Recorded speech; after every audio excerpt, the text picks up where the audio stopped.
Assalamualaikum warahmatullahi wabarakatuh. Hari ini kita akan belajar PLH dengan materi memanfaatkan lingkungan biotik dan lingkungan abiotik. Mari kita simak video pembelajaran hari ini. Dan akan belajar tentang materi baru, yaitu lingkungan biotik. Lingkungan biotik adalah lingkungan yang terdiri dari makhluk hidup. Jadi semuanya hidup ya, yaitu manusia, hewan, dan tumbuhan. Nah, yang pertama, manusia. Tuhan menciptakan manusia sangat istimewa karena dilengkapi dengan akal budi, sehingga manusia bisa berpikir melebihi hewan.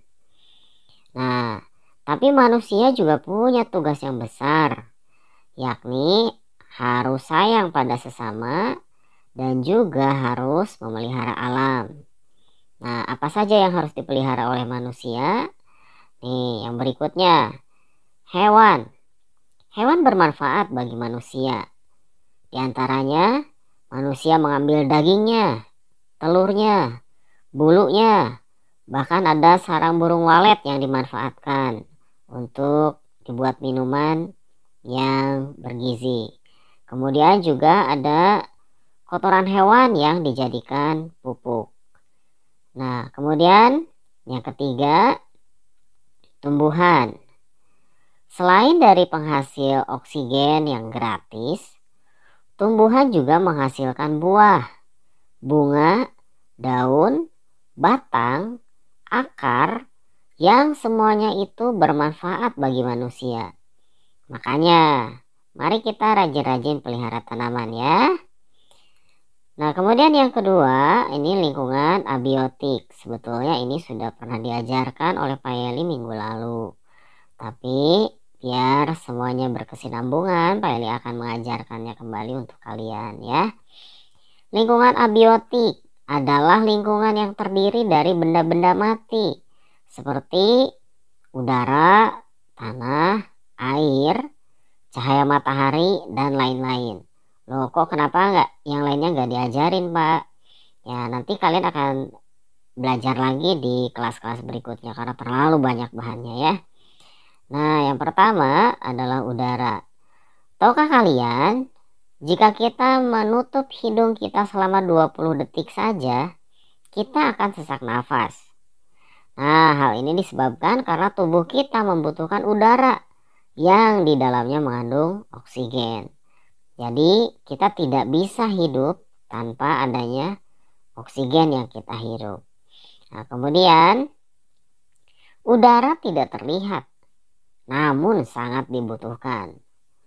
Udara juga ada yang bergerak yang disebut dengan angin. Angin itu manfaatnya banyak ya. Ada angin yang bisa membuat perahu layar bisa melaju. Kemudian juga angin bisa menghasilkan tenaga yang kemudian dibuatlah pembangkit listrik tenaga angin. Nah, kemudian di dalam udara juga terkandung oksigen yang dibutuhkan oleh tubuh kita untuk bernafas. Ya, ini bukan cuma untuk manusia, tetapi hewan juga membutuhkan oksigen ya. Nah, kemudian tanah. Tanah merupakan tempat tumbuhan bertumbuh. Bahkan juga manusia dan hewan bisa berpijak dan beraktivitas di atas tanah. Nah, tanah itu kelebihannya banyak nih, manfaatnya banyak. Di atas tanah bertumbuh banyak makhluk hidup. Nah, kemudian tanah juga bisa menyerap air hujan yang sangat bermanfaat bagi tumbuhan, hewan, dan manusia. Kemudian di dalam tanah juga terkandung nutrisi yang bermanfaat bagi tumbuhan. Yang ketiga adalah air. Nah, baik air tawar maupun air asin itu adanya di laut, sangat berguna bagi makhluk hidup. Tanpa air, tidak ada satu makhluk hidup pun yang akan bertahan hidup. Jadi paham ya bahwa air ini juga penting. Tidak kalah penting dengan tanah dan udara, semuanya penting. Kemudian yang keempat adalah cahaya matahari. Nah, coba kamu bayangkan betapa hebatnya Tuhan kita. Cahaya matahari dari dulu sampai sekarang itu panasnya nggak berubah. Coba andaikan ya bumi kita ini tidak mendapatkan cahaya matahari selama 1 hari saja. Kira-kira apa yang terjadi?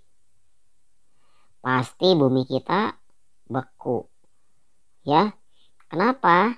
Karena cahaya matahari ini menghangatkan bumi sehingga ada daerah-daerah yang memperoleh panasnya baik, seperti Indonesia ini mengalami iklim tropis, artinya mengalami cahaya matahari lebih banyak ketimbang di daerah kutub utara. Nah, kemudian cahaya matahari juga punya banyak manfaat. Di antaranya memberi cahaya terang pada alam semesta. Kebayang ya kalau matahari tidak ada, seluruh alam semesta ini pasti gelap. Dan kemudian yang kedua, membantu tumbuhan memproses makanan.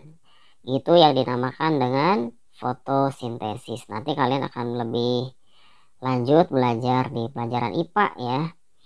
Nah, kemudian juga membantu manusia. Ini bukan cuma 3, sebetulnya banyak ya. Yang pertama, mengeringkan pakaian. Jadi mami-mami kamu tuh bisa mengeringkan pakaian lebih cepat.